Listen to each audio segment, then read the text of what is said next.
meeting for May the 18th. Or do that. I'll meet that. And at this time, I'd like to turn it over to the manager. Thank you, Chairman, Commissioners.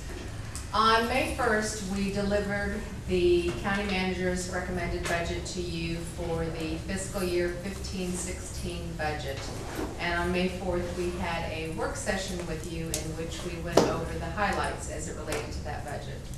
Since that period of time, I know based upon some questions I've had, you all have had an opportunity to go through the document and review it. So today we want to go through, it's a still fairly high level review, but give you an opportunity to ask any other questions that may have come up during your review of the budget, as well as give you an opportunity to provide us any direction of changes you would like to see with respect to the budget before it is presented to you for final adoption. And with that, I will turn it over to Mr. Yates, our Executive Director of Administrative Services and CFO. Good evening. As Cindy mentioned, we were trying to think about how many today, how many work sessions we've had. This is 8. I believe this is number 8. So if you remember back, we started the process with the projections report in January. Actually, I think this year was the 1st of February. We've had several work sessions on various topics, and we kind of went through all that during the presentation of the full budget. So what you're going to see tonight is kind of a slimmed down version. I'm going to talk about where we are in the process. I want to do a quick overview of the manager's proposed budget, which you've seen back before, but it's kind of stripped out of some of the detail from last time. I want to talk about some items concerning water and sewer, the VFD funding, because I think there were some questions concerning that, kind of budget calendar, what's left in the process, where we're headed, and then we'll see if we can get any direction from you as a board as to if there's changes you would like. Where we're at in the process, and those of you on the board from last year have seen this slide quite a bit. We're progressing. You can see the red arrows. We kind of hit this blocks. Manager, we presented the manager's budget. We're having our work session now. We're going to have our public hearing is on tonight's agenda. The superintendent's budget was delivered on Friday. We'll do a quick briefing tonight on the initial kind of look at that. We haven't had a lot of time to digest and kind of dive into detail. But I'll give you a quick first glance look at it tonight. And then kind of we enter into the schools process. As you can see, we're kind of quickly winding down on the county side of the process by design, because the schools budget is such a large piece of what we do and such a large piece of our tax rate. We feel like it needs to be center stage for that discussion. So our process is designed to try to wind down as much as possible the county side of the discussion, having spent the whole spring kind of working through the major highlighted issues. So with that, the proposed tax rate at this point, keeping in mind that we have not presented to you the manager's recommendation on the school side of the house, is 3193, and that's made up of 2 pieces. That's made up of the county operations tax at 2882 and the countywide fire and EMS tax. That is largely made up of EMS. That's going to be about 2.8 cents of EMS and about 2.6 cents of EMS and about half a cent for the funding the county provides as general fund subsidy to the VFDs.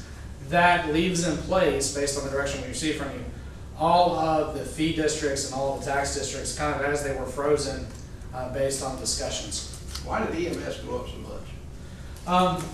EMS, part of it is you have a new contract. Well, largely you have a new contract. When you set the standards to meet the 14 and 11 deployment standard, they had to have an additional about $1.3 million in staffing funds. So you saw, let's see, that's about a 20%, 25% increase in the cost of funding for EMS. Keeping in mind, we haven't recommended anything on replacement of vehicles and those kinds of things yet, but you had that, once you adopted that standard of service in the spring, when we met with them, we had to work through how to fund that standard of service, and we tried to get that cost as low as possible, but it still ended up being about $1.3 million, $1.3 million increase in their total funding. It went from about $5.25 million to about $6.5 million. With the level of service standard that was approved by the board, it's adding think a complement of about 24 staff members Right. to meet those service level deliveries.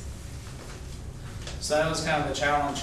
Again, the school's tax rate will be determined following kind of your budget process with the schools, whether you have a joint meeting, however that ends up working out, and kind of, we've got it, we're digesting it, trying to evaluate the capital needs plus the operating request to give you a recommendation. Because if you remember back in this process, and I don't have the date exactly on here, but the manager is statutorily required by June 1 to give you a full recommended budget.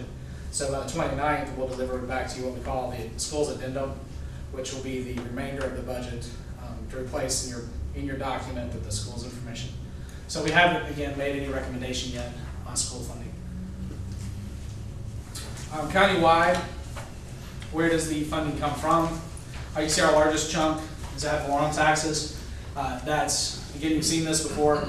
That is inclusive of all the ad valorem taxes the county collects. So that includes the VFDs, that includes the county-wide taxes, and also the school's tax. Local option sales tax makes up about 10%. You see our enterprise charges for service, that's our utilities. Non-enterprise charges for services, that's largely the general fund, which represents health and human services, also some of our planning fees and those kinds of things. But this is always an interesting graph because you can see we're dependent upon the ad valorem taxes, and when you add the local option sales taxes, that's 63% of our total revenue. Where does it go? This is kind of a breakout then by service area. Largest chunk, 44%, goes to the schools, about $153 million. That includes debt service, capital, and current expense funding, as well as we pay a couple $100,000 for maintenance of their administrative facility, because that is our building. Administrative services, which is my shop, Board of Elections, community partners. This includes SPCC and some other folks. Community services, that's parks, recreations, libraries, soil, water conservation, the ag extension. Emergency services countywide, that includes your 911 center, fire, the VFDs, EMS, fire marshal's office, all of those folks. General county administration, this is for all those smaller departments that kind of get lumped together, the manager's office, the commission's budget, legal, those other departments. Growth management, that's your planning group, including your inspectors. Human services, that's your social services, health department, transportation, and nutrition, and veteran services. I always forget that because they're a very small chunk. Public works, that's your utilities, facilities, solid waste, that group, registry of deeds, and then the sheriff's office. This is kind of how your budget breaks out in total. The other way to look at it is how much do we spend on each of our expenditure categories. And typically what you would see in most organizations is employee compensation and benefits should be 40 to 50% of your cost, because most organizations are employee intensive. But because of the way that we fund schools, in particular EMS and VFDs and SBCC, we have our biggest chunk of our budget is in the contracts and subsidies. So what normally would be services that a lot of counties or a lot of municipalities would have in-house and would be caught up in these other categories are contracted out through the organization. And then you have debt service as a chunk of that. The interdepartmental charges, that's actually services provided between departments and interfund transfers and so forth. And then capital outlay, again, this is operating capital, not necessarily buildings and that kind of stuff, but capital purchases for the year. The FTE summary, so this kind of tells you, we talked about real quick, again, that we use about 32% of our budgets through contracts, grants, and subsidies. Well, this kind of gives you an idea then of where are our major personnel, what are our biggest departments. Human services is our biggest department. Again, largely state funded, and we'll look at that in a little bit more detail in just a second. But largely funded through the state and through the federal government. That's your largest department. Right behind that, you have your sheriff's office, at about 28%. And then you see bits and pieces as it kind of works around. General county administration is about 70 folks, and that again covers a whole broad spectrum and so forth. And public works is your third biggest department. General fund projections, and the question, when we had our discussion concerning the tax rate, what we talked about was not having to whipsaw the tax rate up and down based on future years. Or if you take an artificially low tax rate this year so that you have to have an increase next year. Well, what we wanted to show you in this discussion was the manager's proposed budget for the general fund is sustainable over time. You know, we see our sensitivity number, and if you remember back, down here, if this number is positive, that means we have more expenditures forecast than revenue. But we know that we're going to be able to, through our budget process, through efficiencies and those kinds of things, maybe make up 2 to 3% every year. And this is documented. We can do an analysis going back and see that. So essentially, that's a little bit of sensitivity related to our forecasting methods. So as long as we are within that plus or minus 3% range in that number, or if this number is within that plus or minus, that's the variance of sensitivity, then I think we're fine. So all of this does is tells you if you adopt the budget as it's presented to you, then we think that's a sustainable budget going into the foreseeable future, which means that we don't project in this any tax rate increases or increases in other rates and fees at this point. This does also assumes that you complete the sheriff's pay program, continues to fund employee pay increases over that same window, assumes the same inflationary increases as far as health insurance and those kinds of things. So we've gone to a line item level detail to be sure we forecasted everything that we know about. So we're fairly comfortable that this model is fairly accurate. Now when we compare these expenditure and revenue numbers against our projections from January, which are kind of a test, we're within a percent and a half off. So we feel like if we're within a percent and a half, that we're doing a pretty good job with our forecasting. I think that this model was borne out the last couple of years to work for us, and we'll continue to use it and show it to you because I think it still holds true. So all that to say, this is what makes up your budget on a total basis. Now we're speaking the county side of the budget only. Yes, right? This is the 28A2. Only the 28A2. I don't have enough information to model the schools. I don't have enough information at this point to model the other aspects of it. In fact, when you take out those other aspects, it becomes easier for us to model the general fund because most of the stuff now in the general fund are things that the manager controls going up and down with versus outside entities kind of dictating to us contract terms and those kinds of things. And you can see probably the biggest part this year we broke out volunteer fire departments and the EMS, as you can see going forward. And then last year you see we broke out the current expense funding. So those three being out of the equation, those are your big drivers from outside the organization. Within gone, we feel like we have even a tighter forecast of what's going to happen. Projection. You mean them being gone as you're pulling them out as a separate entity? Your Right. 0.311 that you're talking 3.11, right? Them being broken out separately. The challenge when we did this originally, and we showed this in the spring, or in the February meeting, we had them included. The challenge was not knowing how the long-term impacts of the EMS contract were going to impact the total bottom line or the long-term VFD funding structure.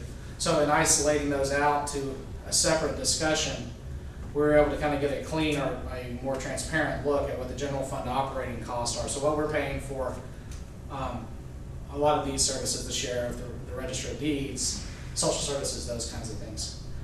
Because you don't want to have is necessarily a competition between EMS, VFDs, and the sheriff's office because they're all valuable services. Or look at having to close libraries necessarily to fund a VFD operation. And I think that's the benefit of having it broken out into a separate budget, into a separate tax rate. Plus, it's more transparent for the residents to be able to see that because the next slide we take then the remainder of that tax rate and we break it down into tax impact. So for instance, you can see in this equation, general county administration is 1/10 of 1 cent on the tax rate. Administrative services, for instance, 0.63 because we do about $129 in revenue, and I think that's MAP revenue if I had to guess. I think it's interesting because if you remember back, human services is such a large part of your budget. Their total budget is almost $42.5 million. But if you compare that the general fund portion, that's only about 17.9. That intergovernmental revenue, or what they get from the state and the federal governments, as well as their charges for service, is over half of their total budget. So while they have a big chunk and they represent a huge chunk of your budget, the largest portion of that funding comes from outside of the county, not the taxpayers. Only about 7.8 cents of that total funding comes from within. So if you're looking at this comparison, and again, this excludes the school's current expense and capital portion, the biggest, your biggest funding that comes from the tax rate, or your highest funding that comes from the tax rates, is for the sheriff's office. And then you spend about 3.4 cents on school's debt. And in this structure, they get the full credit for all the sales tax, not just the committed or dedicated intergovernmental sales taxes we get, or the dedicated sales taxes. This intergovernmental revenue is the lottery proceeds, which also goes to cover debt service. So this is by policy. Only a portion of this is dedicated by law, but we felt it appropriate to try to give the credit for all the sales taxes to the debt service related to schools. And this is how the commission adopted it last year. So that kind of gives you a breakout of where the money goes within the tax rate. A couple of quick other points. The register of deeds, this is new this year, 1/10 of 1 cent cost. This will be the first year, as we've seen some of that traffic on deeds slow down a little bit, that she's not actually contributing. Normally you would see her as a contributor, that number would be negative, but this is the first year that she's not. It's going to take all of her revenue plus a little of tax dollars to cover her operational costs. And growth management, this number ideally would be right around 0. So it'd be at 3/10, that's dead on.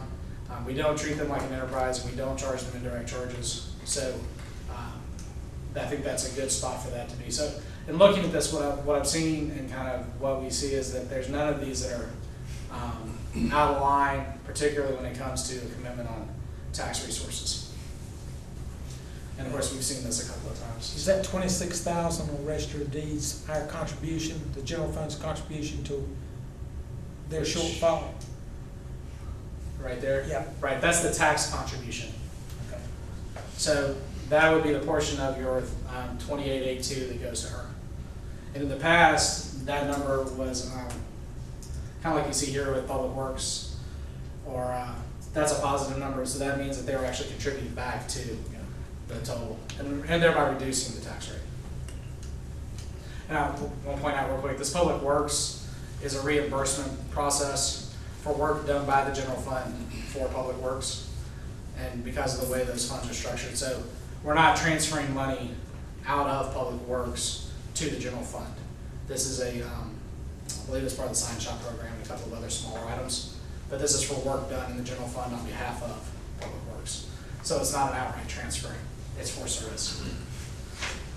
Speaking of water and sewer fund, Public Works, keeping in mind, you're getting ready to come up on your next 6.5% increase. And I want to point out, one of the things that when we put together the budget, we thought we would be able to get the communications position for your water resource master plan, the drought plan, I don't always get The it. water shortage plan, as well as the, Water shortage response plan and water conservation ordinance. thank you. Exactly.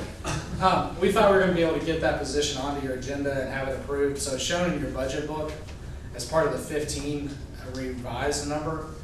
We're not going to be able to do that. So when we put out the final proposed, or the final ordinance, it's going to come back, it's going to be new for 2016 versus a 2015 revision and then 2016. But we're kind of ran out of time with everything else going on to be able to get that in. So that'll be a little bit of a change. But again, if you remember back when Ed did his presentation, you guys have kind of had some of your different meetings on that topic. That's a kind of a key component in that process to be able to educate the public on water usage and those kinds of things. But that's really the only big change. You can see what's driving, as you look across here, what's driving the water increases over time is that debt number, which is really comes from the capital program. In the pay-as-you-go capital program, over time becoming a bigger chunk. What you end up doing is by the outer windows in 2020, 2021, you end up with about half that total budget being capital and debt service versus operating. Where the biggest challenge is not on the operating side, but it's the capital programs and the treatment facilities and all those different pieces of the capital plan that's going on there.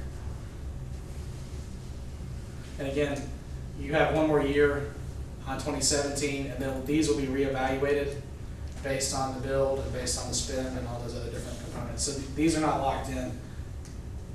These numbers are locked in for the next 2 years, for 16 and 17. Question, Yes, sir. this year, didn't we exceed revenue expectations by about 5%?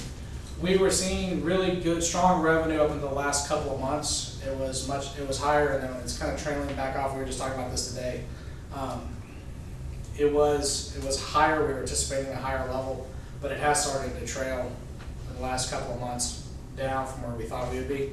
But yes, we would anticipate seeing more revenue than anticipated in the water utility. And what that'll do for you is it'll allow you to push that debt issuance a little further out, or reduce some of that debt issuance in the future, because any of that amount over your policy level, which is 365 days of operation, any fund balance in the utility will be put toward capital. So what it does then is reduces your total debt issuance or the timing of your debt issuance, and if you can push it out, then you can either save money, or by reducing it, you'll save money because of interest cost on both sides of that equation. So I don't think that you're seeing enough increase to really change these pieces, because you're still looking at the out years. So if it does have a positive impact in the savings from debt service, we'll be able to maybe look at these out year impacts in the future.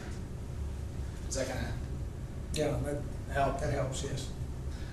Because keeping in mind right now, you're still in that building up for capital. You're building up cash reserves to build capital.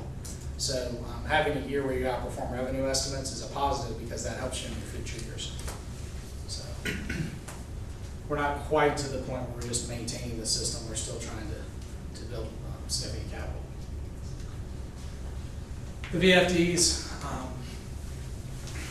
this is the analysis of where they're at in 2016 fee and rate. If you remember back on the 20th of April, and then about I want to say like March 16th or something like that. Mid-March, we had a VFD work session where we talked about different funding strategies. And the direction on April 20th that you gave us was to freeze at their 2015 operating levels. And what we did then is went in and took out the capital and capital reserves, and then applied the new sales tax allocation, you can see here, and what they had in 2015. And when we did that, then that yielded us the tax rates and the fees. So you have a couple now that have dropped below the dollar level because, for instance, in Griffith Road, they had a truck last year and you weren't going to fund a truck again. So when we pulled that out, we were able to drop Griffith Road's fee back to the 62 cents, or 62 cents in this case. You can again see you have your localized funding, which is from fees and taxes. You have your sales tax allocation, the station subsidy. You have the countywide additional subsidy, which is to make up the difference between the operating and the other funding sources, which these are their local fundraising contracts and so forth. I'm recognizing we haven't changed this based on the Weddington Providence situation. We're kind of waiting for that to play out, and then at that time we'll take care of it, or take a look at that. But I will point out that the total funding the county has allocated, this was the contract Providence had. There's about $39,000 of funding that was allocated last year that the county will have allocated and available to contract with whoever is serving the Henry Road station, because that's the correct geographic location to service the people outside of Weddington that are in the response area for that fire station. They're within the geographic area. And this just kind of breaks it down. You can see the the total funding for the county is just over $1 million. And that went down largely because we took out, again, that one-time funding of the truck and some other capital that was one-time in nature.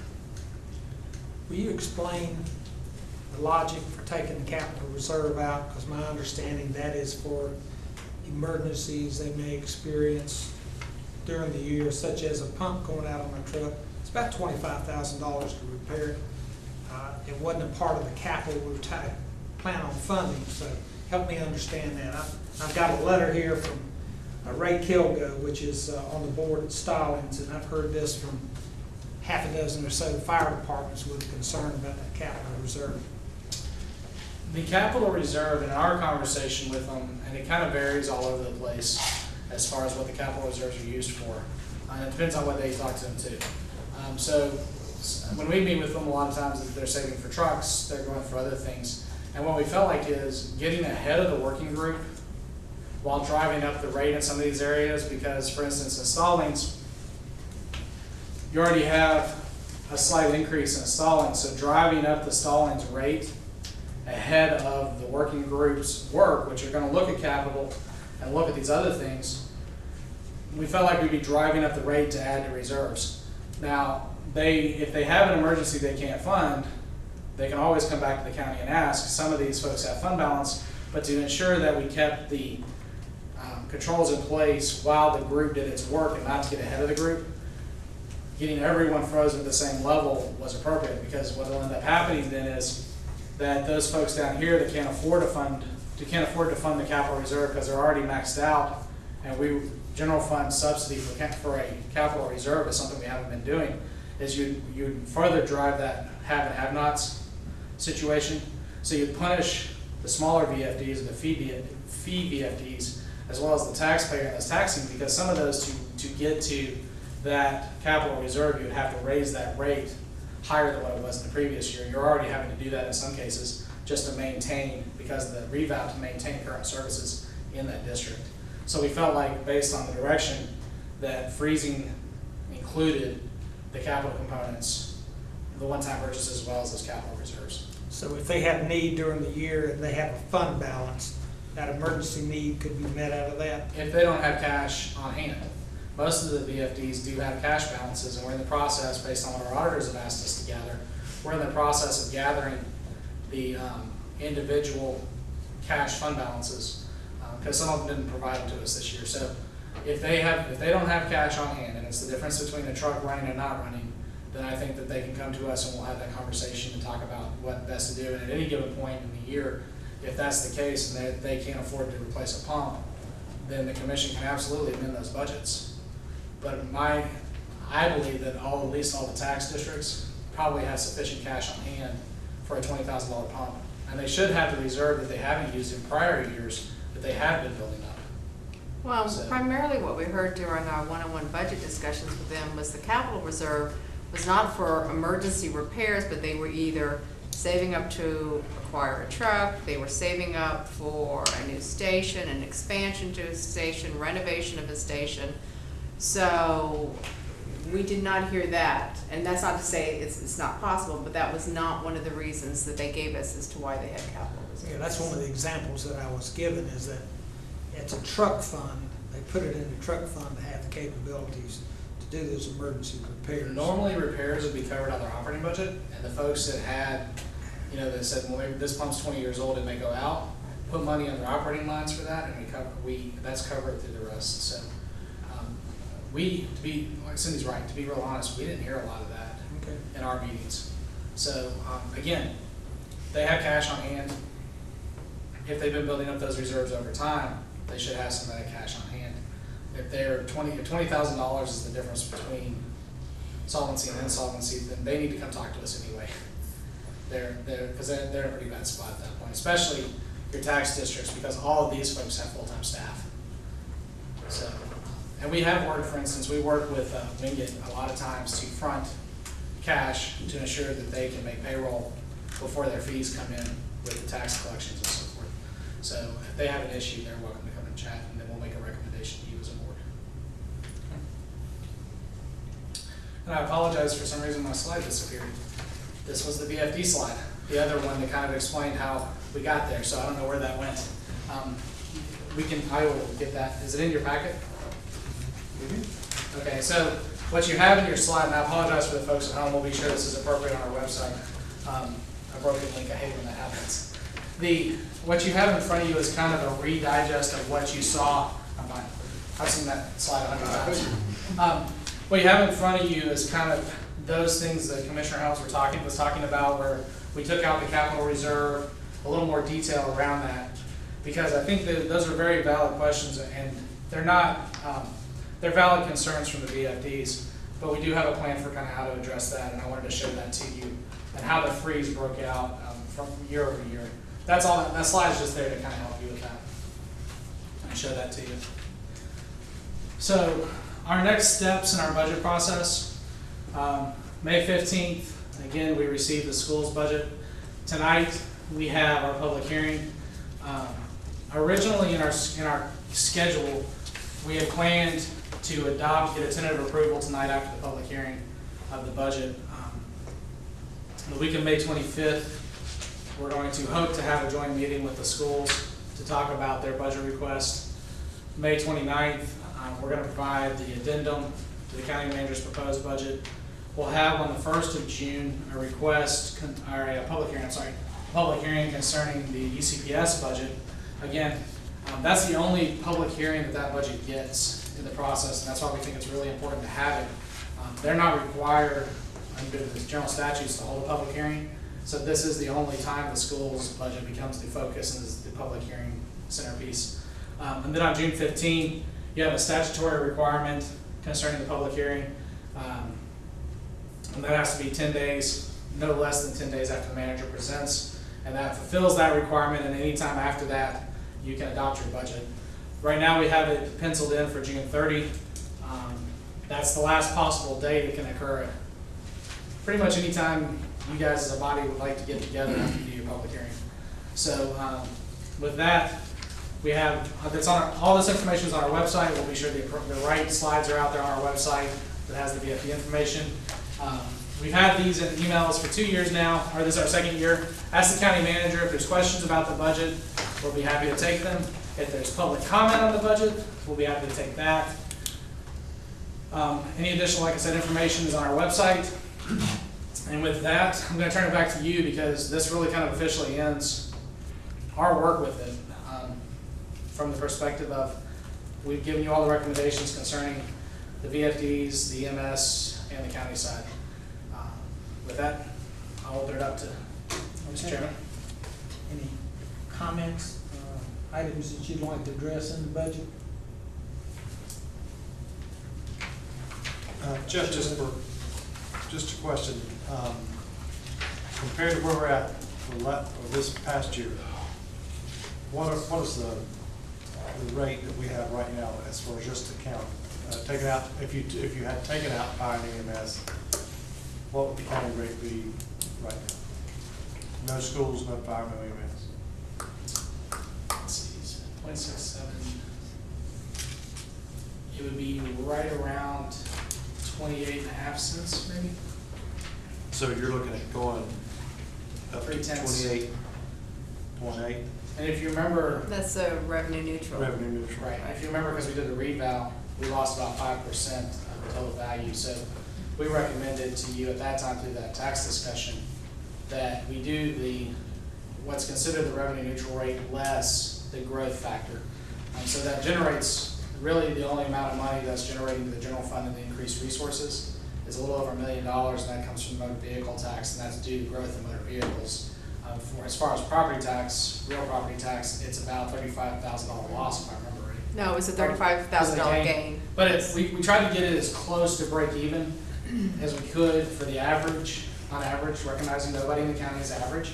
So even though there's that small tense tick upward, what the taxpayer should see on their bill for the countywide, the dollar value of that tax bill should be roughly the same on average. Of course, if you had a house that jumped in value 30-40%, all bets are off. No matter what we do the tax rate, you're going to end up paying more on your tax bill. If you lost 40%, no matter what we do, you're going to end up seeing a decrease in your bill. So it's all around the median or the average. Does that kind of help?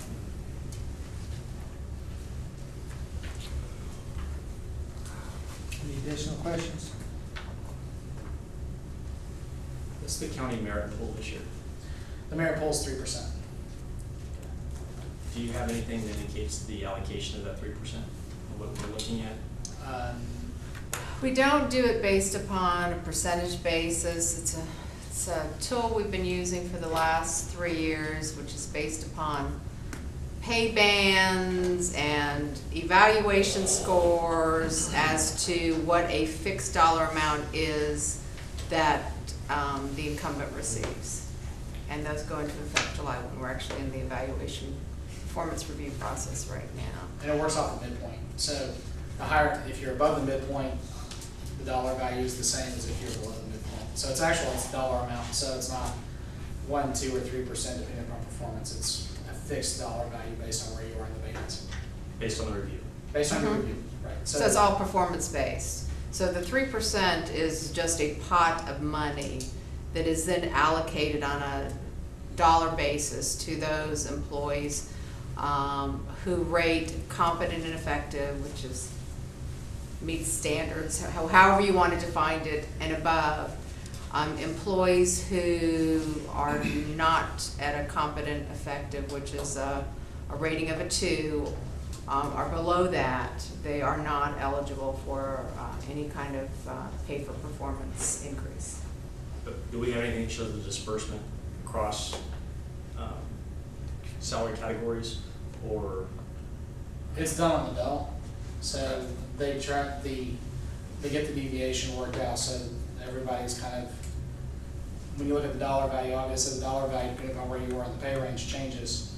So, but what they try to do is fit everyone in, and we talk about the bands every year of, is it every 10th of, is it a quarter point system, so that if you're at 2 1/4, what's the jumps in between? So we kind of really try to address that to make it as fair as possible. The management team, all the executive directors kind of have an input into that. It's not a black box somewhere that somebody goes and just says, this is what we're gonna do.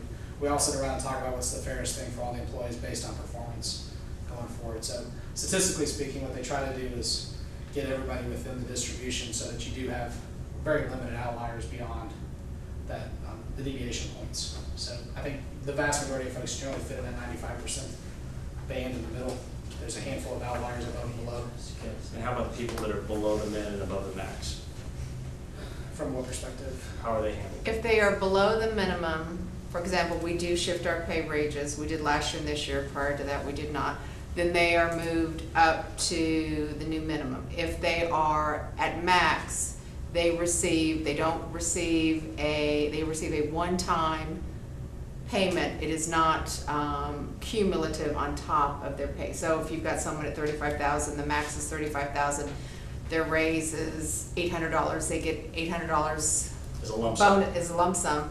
It is not added to the $35,000. Okay, but anyone below the minimum should be brought to the new minimum? Yes. Right, the process is they move up to the minimum first, and then they get their pay increase based on their score, because otherwise you would have to create compression with your organization.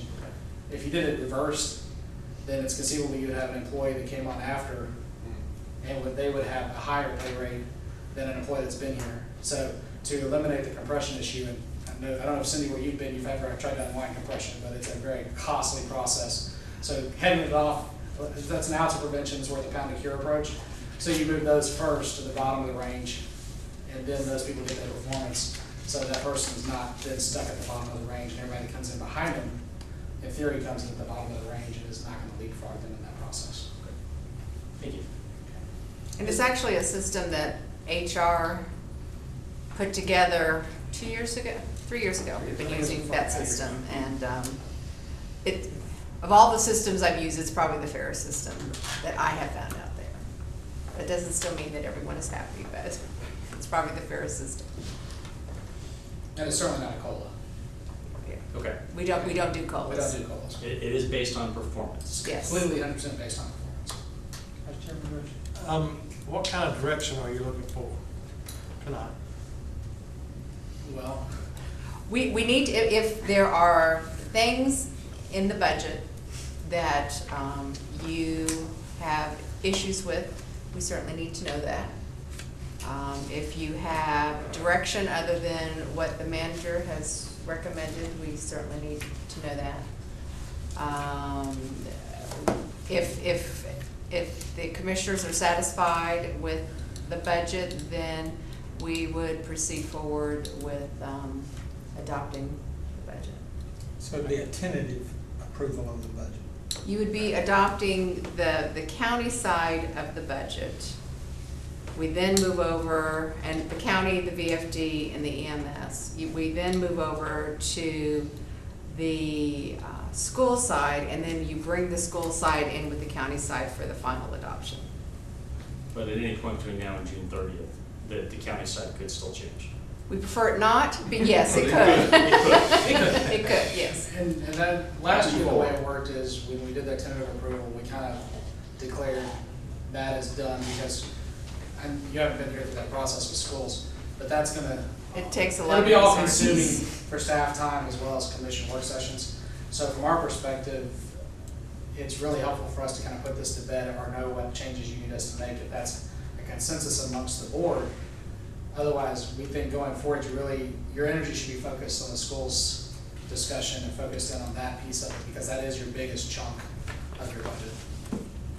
If you're gonna squeeze any more, where do you squeeze? I mean, what most people should see next year is a tax decrease.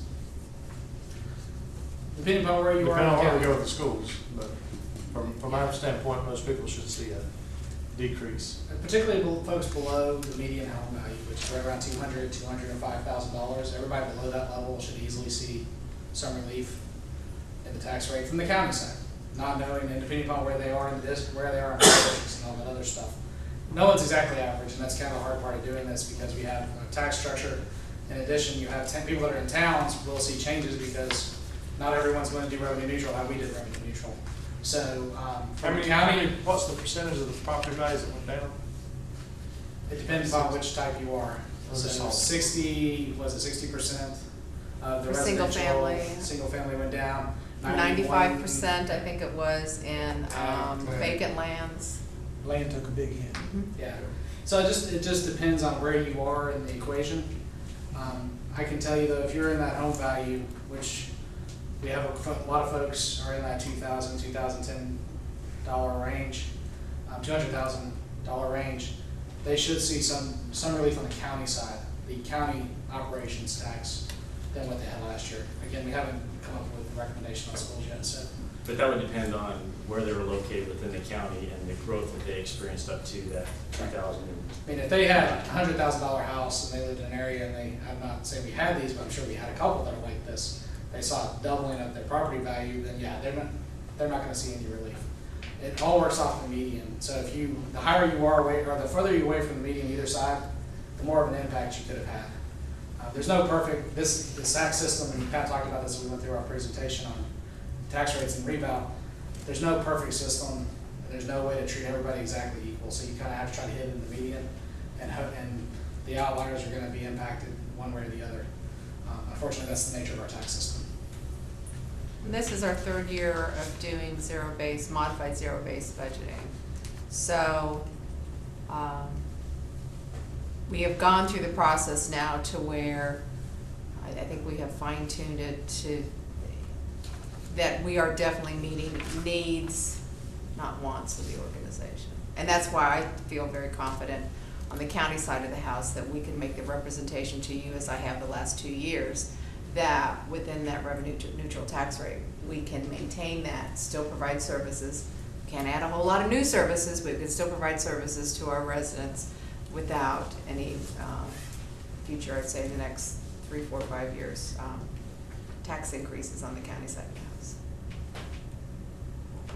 Need a thumbs up, or do we need to do this in open, regular meeting? Ideally, you would do it in your regular meeting.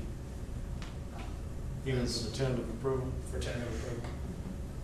And that would be the tentative approval of the countywide tax rate, the VFD and EMS tax rate, and then the budgets that go along with those. And that's not to say they couldn't change at a later date, because you will get a budget ordinance that outlines the whole thing in bloody detail for you to adopt.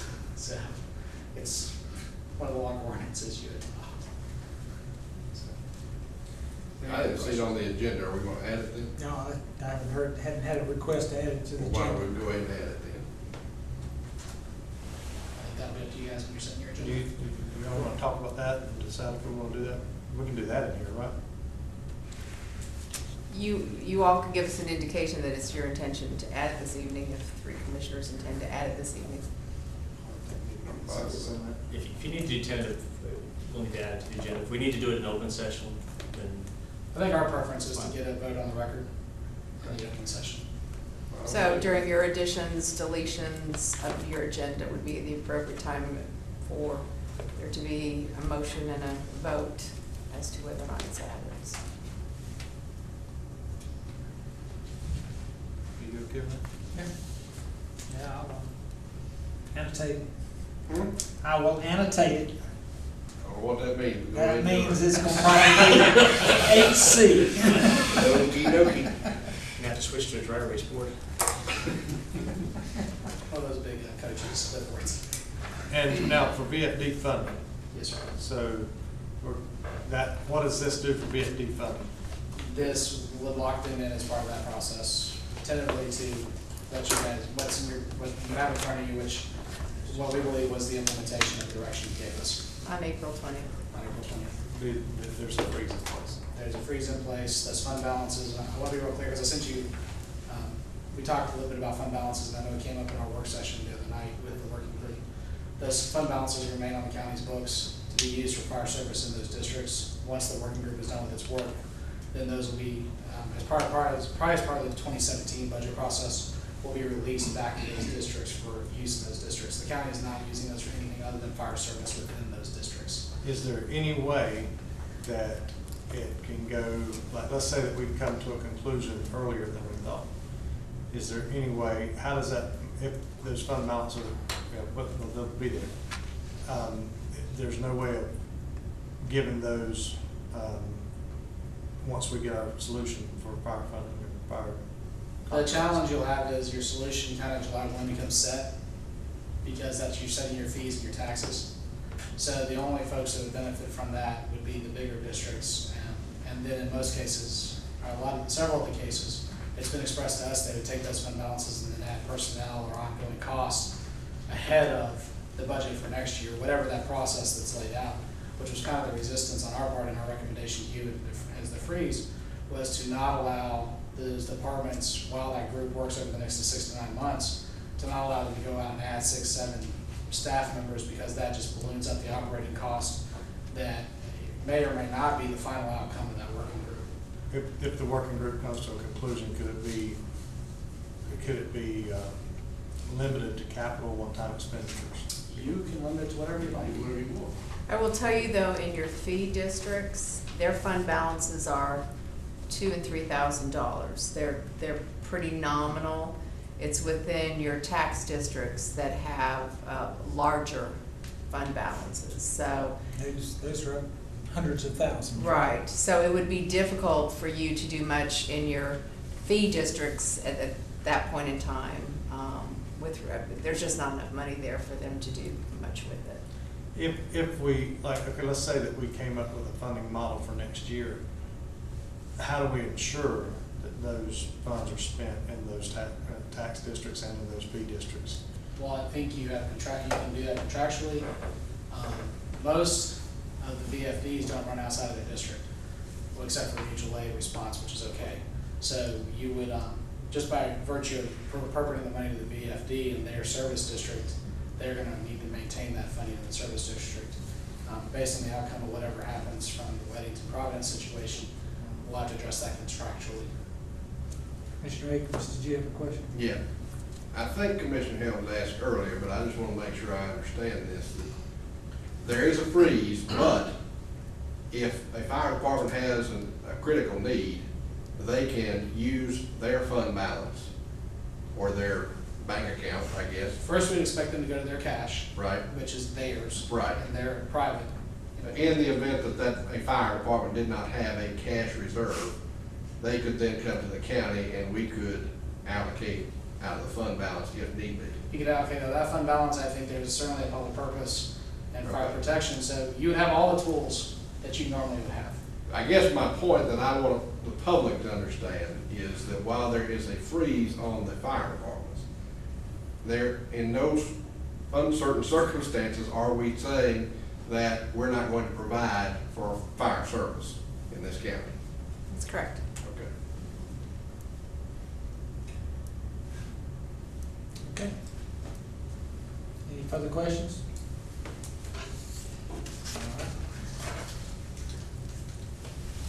Move to recess special meeting and reconvene in the boardroom on the first level and at 6:05. Let's see.